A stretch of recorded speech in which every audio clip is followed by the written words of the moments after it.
Hi అండి. వర్షాకాలంలో వేడివేడిగా బజ్జీలు తినాలని అందరికీ ఉంటుంది కదా!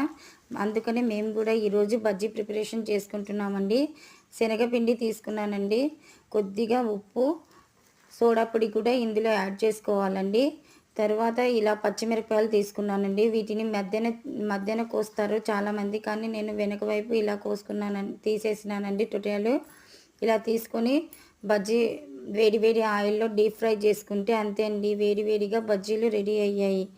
మీకు ఇలా పచ్చిమిరపకాయ బజ్జీలు తినడం ఎంతమందికి ఇష్టమండి? ఇలా పచ్చిమిరపకాయలు చాలా కారం ఉంటాయని చాలామంది మిరపకాయలు తీసేసి తింటారు కదండీ!